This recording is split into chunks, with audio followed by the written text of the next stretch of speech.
नमस्कार, आप देख रहे हैं टोटल दिल्ली। मैं हूं सौरभ जौहरी। बुलेटिन की शुरुआत करेंगे बड़ी खबर के साथ। दिल्ली कांग्रेस ने जारी की है पहली सूची। दिल्ली कांग्रेस ने पहली सूची में 21 उम्मीदवारों के नामों को शामिल किया और 21 उम्मीदवारों के नामों को जारी कर दिया। दिल्ली कांग्रेस प्रमुख देवेंद्र यादव बादली से, रागिनी नायक वजीरपुर से, संदीप दीक्षित नई दिल्ली से केजरीवाल के खिलाफ, अभिषेक दत्त कस्तूरबा नगर से, चांदनी चौक से मुदित अग्रवाल को बनाया उम्मीदवार। पटपड़गंज से चुनाव लड़ेंगे चौधरी अनिल कुमार। नरेला से अरुणा कुमारी को बनाया गया उम्मीदवार। बोराड़ी से मंगेश त्यागी को उम्मीदवार बनाया गया।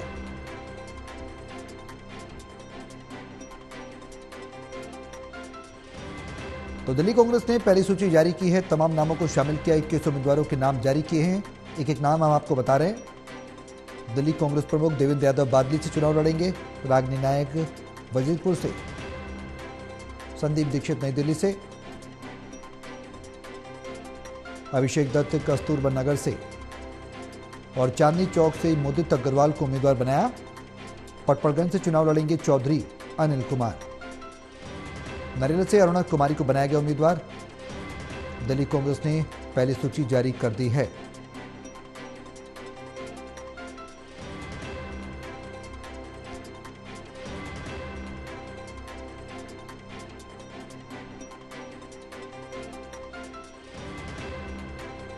तो 21 उम्मीदवारों के नामों की जो चर्चा चल रही थी कि अब से कुछ देर में सामने आ जाएंगे, वो सामने आ चुकी हैं। ये तमाम नाम हैं जो हम आपको बता रहे हैं। ये लिस्ट भी हम आपको दिखा रहे हैं।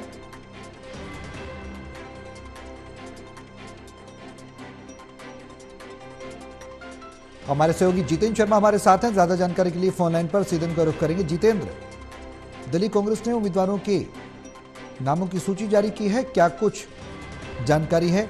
अगर टफ फाइट की बात कीजिए तो टफ फाइट किन किन सीटों पर देखने को मिल सकती है और क्या कुछ दिलचस्प होने वाला है इस बार का दिल्ली विधानसभा चुनाव? इस सूची के बाद क्या कह सकते हैं? बिल्कुल सौरभ, देखिए टीवीसी की बैठक हुई थी जिसमें 21 नामों पर मोहर लगी थी। जैसे कि हमने खबर भी चलाई थी कि केजरीवाल के सामने संदीप दीक्षित जो है, जो कि शीला दीक्षित के बेटे हैं, वो चुनावी मैदान में कांग्रेस की तरफ से उतरेंगे। तो वैसा ही हुआ। अब नई दिल्ली सीट से संदीप दीक्षित को जो है वो खड़ा किया गया है, कांग्रेस ने खड़ा किया है। और इसके साथ साथ 21 नामों का जो ऐलान है वो कांग्रेस ने अब कर दिया है। अगर मैं नई दिल्ली सीट की बात करूं तो संदीप दीक्षित को नई दिल्ली सीट से लड़ाया जाएगा, चुनावी मैदान में उतारा गया है। और चांदनी चौक की अगर मैं बात करूं तो मुदित अग्रवाल, देखिए पहले भाजपा में हुआ करते थे, सांसद भी रहे हैं, उसके बाद फिर से दोबारा से कांग्रेस ज्वाइन कर ली थी और फिर अब कांग्रेस ने उन्हें चांदनी चौक से उतारा है। और इसी के साथ साथ मनीष सिसोदिया की जो पुरानी सीट थी पटपड़गंज से, वहां से जो चुनाव लड़ रहे हैं वो सुधीर अनिल कुमार जो है वो चुनाव मैदान में उतरे हैं। और नरेला से अरुणा कुमारी जो है उनको मैदान में उतारा गया। जैसे कि हमने जिक्र भी करा था कि महिलाओं को जो है वो टिकट देगी इस बार कांग्रेस। और अगर मैं मुस्तफाबाद की बात करूं, जैसा कि मैंने पहले भी कहा था कि मुस्तफाबाद से पहले जो विधायक हुआ करते थे उनके बेटे को टिकट दी है, अली मेहंदी जिनका नाम है, उनको मैदानी चुनाव में उतारा गया है कांग्रेस ने। क्योंकि अली मेहंदी वो नाम है क्योंकि इनके जो पिता थे कई बार जो है वो मुस्तफाबाद विधानसभा से कांग्रेस की तरफ से विधायक रह चुके हैं, हसन अहमद। तो वहां से इनके बेटे को जो है वो टिकट दी है। अगर सीलमपुर की बात करूं तो अब्दुल रहमान को यहाँ से टिकट दी गई है। अभी कुछ दिन पहले ही उन्होंने कांग्रेस ज्वाइन की थी और ऐसी आशंका जताई जा रही थी कि अब्दुल रहमान अगर कांग्रेस ज्वाइन करेंगे तो उनको वहां से टिकट मिल सकती है। तो अब्दुल रहमान को वहां से टिकट मिल चुकी है। और पटपड़गंज की अगर बात करूं तो चौधरी कुमार है। और ग्रेटर कैलाश की अगर बात करूं तो वहां से गर्वित सिंघवी जो है उनको चुनावी मैदान में उतारा गया है। अम्बेडकर नगर की अगर बात करूं तो वहां से जयप्रकाश को जयप्रकाश को यहाँ से उतारा गया है। जैसा कि अभी देवेंद्र यादव ने कहा था कि हर वर्ग के लोगों को जो है वो टिकट दिया जाएगा, तो उसी के चलते टिकट जो है वो हर वर्ग के लोगों को देते हुए यहाँ पर साफ तौर पर दिखाई दे रहे हैं। जैसा कि उन्होंने अपनी बाइट में भी अब से कुछ देर पहले ऐलान किया था। कस्तूरबा नगर की अगर बात करूं तो कस्तूरबा नगर से अभिषेक दत्त को यहाँ पर मैदानी चुनाव में उतारा है। न्यू दिल्ली सीट से संदीप दीक्षित हो गए हैं। द्वारका की अगर बात करूं तो आदर्श शास्त्री जो है उनको यहाँ पर उतारा गया है। अगर मैं तिलक नगर की बात करूं तो तिलक नगर से BS बाबा को उतारा गया है। तो कह सकते हैं कि कांग्रेस ने 21 नामों का जो ऐलान था वो कर दिया है। और जो आशंका जताई जा रही थी कि केजरीवाल के सामने आखिरकार चुनावी मैदान में कौन उतरेंगे, तो उनके शीला दीक्षित के जो बेटे हैं, जो कि कांग्रेस की तरफ से पूर्व मुख्यमंत्री थी दिल्ली की, उनके बेटे को टिकट दी गई है और वो अब अरविंद केजरीवाल के सामने चुनावी मैदान में उतर चुके हैं। तो कह सकते हैं कि 21 नामों का जो ऐलान था वो कांग्रेस अब कर चुकी है। सौरभ। बिल्कुल जितेंद्र, जो नाम सामने आए हैं उसमें सबसे अहम बात यही है कि आखिर टफ फाइट किन किन सीटों में देखने को मिलेगी, ये भी एक सवाल है। जितेंद्र, मैं लौटूंगा आपके पास। हमारे एसोसिएट एडिटर प्रदीप कुमार भी हमारे साथ हैं, ज़्यादा जानकारी के लिए सीधन का रुख करेंगे। प्रदीप जी, ये जो लिस्ट जारी हुई है, लिस्ट कहती क्या है, और टफ फाइट जो अहम सीटें हैं उन पर भी मैं आपसे थोड़ी जानकारी चाहूँगा कि जो दावेदार उतारे गए हैं वो कितना प्रबल दावेदारी पेश करते हैं।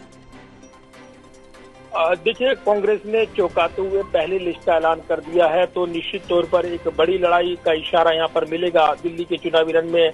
भले ही ये कांग्रेसी चुनौती को कमजोर करके आका जा रहा हो और ये कहा जा रहा हो कि ये चुनौती उनके लिए आसान नहीं रहेगी, क्योंकि सीधा मुकाबला आम आदमी पार्टी और बीजेपी का रहेगा। लेकिन कांग्रेस ने जो सीसी की बैठक की और उसमें जो रणनीति उन्होंने तैयार की, तो सीधे तौर पर जो लिस्ट निकल कर आई है वो बड़ा मुकाबला तब्दील कर सकती है, क्योंकि संदीप दीक्षित को चुनाव मैदान में उतारना सबसे बड़ा चेहरा अगर देखें आप, क्योंकि अरविंद केजरीवाल की ये सीट है। पहले संदीप दीक्षित को बाबरपुर से चुनाव लड़ाई जाने की चर्चाएं थी, लेकिन उनको सीधे मैदान में उतार दिया अरविंद केजरीवाल के खिलाफ। तो ये एक बड़ा मैसेज है, ये खास तौर से इस परिस्थिति में, इस माहौल में, जब यहाँ पर ये चर्चाएं थी कि कौन उनके खिलाफ मैदान में होगा, क्योंकि ये सीट जो है सीएम का फेस भी तय करेगी। और जिस तरीके से अरविंद केजरीवाल ने आतिशी को यहाँ पर सीएम बनाया, उसके बावजूद उनके इर्द गिर्द ये पूरा चुनाव लड़ा जाएगा आम आदमी पार्टी की ओर से। तो सीधे तौर पर उनको बड़ी चुनौती देते नजर आएंगे संदीप दीक्षित और जो पूर्व मुख्यमंत्री शीला दीक्षित के बेटे हैं, और कहीं न कहीं ये सीधा मुकाबला बनेगा, अब ये कहा जा रहा है। दूसरा, अभी तक अलका लांबा का नाम अनाउंस नहीं किया गया है।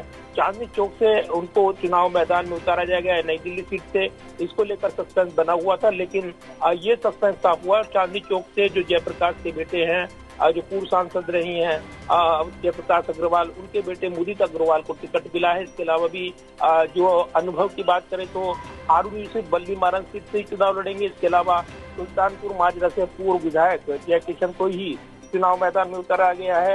आगे जो नाम, बड़ा नाम है, जो चर्चित चेहरा है, वो रागिनी नायक वजीरपुर से चुनाव लड़ेंगी। तो तेज तर्रार प्रवक्ता है पार्टी की, उनको चुनाव मैदान में उतारा गया है। इसके अलावा अभिषेक दत्त को कस्तूरबा नगर से चुनाव मैदान में उतारा गया है। साथ ही अनिल चौधरी पड़पड़गल सीट, जो पड़पड़ सीट काफी महत्वपूर्ण है, आम आदमी पार्टी ने यहाँ पर मनीष सिसोदिया की सीट बदल दी है, वो जगपुरा भेजे गई हैं। अवध ओझा को यहाँ पर ला गया है, लेकिन अब पूर्व विधायक चौधरी अनिल कुमार यहाँ पर चुनौती देते नजर आएंगे। बाकी अगर नाम देखें तो नए चेहरे भी हैं इसमें। इसके अलावा जो यहाँ पर जो समीकरण साधा गया है और एक मैसेज दिया गया है, आप आदमी पार्टी के बागी अब्दुल रहमान सीलमपुर से उम्मीदवार बनाए गए हैं। तो सीलमपुर से टिकट करने के बाद आम आदमी पार्टी छोड़कर पिछले दिनों उन्होंने कांग्रेस पार्टी ज्वाइन की थी, और इसी के साथ ये एक मैसेज दिया है कि कहीं न कहीं आम आदमी पार्टी के जो नाराज और जो बागी रहेंगे उनको साधने की कोशिश कांग्रेस पार्टी करेगी। तो निश्चित तौर पर ये जो चुनावी समीकरण और जिस तरीके से लिस्ट आई है, ये कई महत्वपूर्ण संकेत देती है, और इसके जरिए कांग्रेस पार्टी ने संकेत दिया है कि वो आम आदमी पार्टी से दो हाथ करने के लिए तैयार रहेगी। और एक बड़े मुकाबले में जो नई दिल्ली की सीट थी, वहां पर संदीप दीक्षित को चुनाव मैदान में उतारकर उन्होंने कई राजनीतिक समीकरण बनाने की कोशिश की है। तो सीधे तौर पर जो गठबंधन की जो चर्चाएं चल रही हैं, उसमें दबाव बनाने की रणनीति के तौर पर अगर इस लिस्ट को देखा जाए तो निश्चित तौर पर ये कारगर लिस्ट कही जाएगी, एक अच्छी लिस्ट कही जाएगी इस लिहाज से कि इसमें युवा नेताओं को तवज्जो दी गई है, अनुभवी नेताओं को उतारा गया है। बाकी कई नाम अभी होल्ड पर रखे गए हैं। तो ये संकेत है कि सीसी की बैठक के फौरन बाद ये लिस्ट आई है। तो ये संकेत देती है कि कांग्रेस पार्टी अब जो आगे की लिस्ट जारी करेगी वो भी जल्द से जल्द उसमें बैठक कर उसका अनाउंसमेंट करेगी, और कहीं न कहीं एक राजनीतिक दबाव बनाने के लिए ये लिस्ट, ये उम्मीदवार जो है चुनौती पेश करेंगे। तो अब दिल्ली में कितना समीकरण बदल पाएंगे त्रिकोणीय मुकाबले में, निश्चित तौर पर दिलचस्प पहलू रहेगा कांग्रेस की अगली लिस्ट का। बिल्कुल प्रदीप जी, अब जो ये लिस्ट जारी हुई है इसके बाद क्या कुछ कहा जा सकता है? कांग्रेस एक लंबे अरसे से दिल्ली की सत्ता से दूर है क्या जो नामों पर भरोसा जताया गया है, जो नामों को सामने लाया गया, प्रोजेक्ट किया गया है, वो विनेबल कैंडिडेट कहे जा सकते हैं?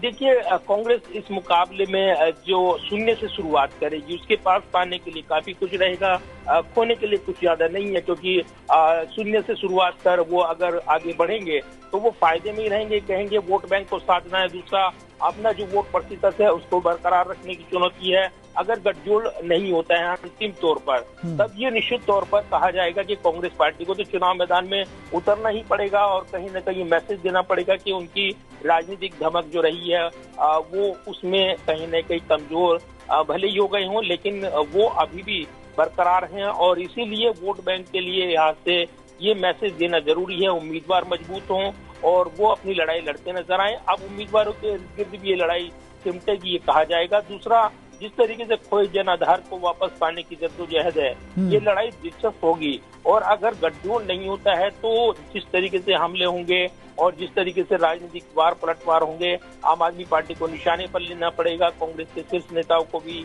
तो ये एक दिलचस्प पहलू रहेगा, क्योंकि जो केंद्र के स्तर पर इंडिया ब्लॉक गठबंधन और जिस तरीके से वो समीकरण बना था, वो कहीं न कहीं उस पर असर डालेगा। और पिछले दिनों जिस तरीके से चर्चाएं रही हैं, ममता बनर्जी को अगुवाई दी जाए, इस तरह की चर्चाएं रही हैं, उसमें ये जो पार्टियों का दबाव उसको दरकिनार करने के लिए कांग्रेस पार्टी यहाँ पर दिल्ली के इस चुनावी मुकाबले में एक बड़ा मैसेज देती नजर आ सकती है। तो पर्दे के पीछे से अभी भी संभावनाएं बनी हुई हैं, इनकार नहीं है, क्योंकि ये समीकरण जो बनेंगे वो कहीं न कहीं आगे के राजनीतिक इशारे करते नजर आएंगे। और इसीलिए ये जो लिस्ट है 21 उम्मीदवारों की, ये निश्चित तौर पर चौंकाने वाली लिस्ट है। और इसमें सबसे बड़ा चेहरा संदीप दीक्षित, पूर्व सांसद रहे हैं, जो कि अरविंद केजरीवाल को चुनौती देते नजर आएंगे। अरविंद केजरीवाल ने जिस तरीके से शीला दीक्षित को जो मुख्यमंत्री रही हैं उनको यहाँ पर सत्ता से हटाया था, अब वापसी के तौर पर अगर देखें संदीप दीक्षित अपनी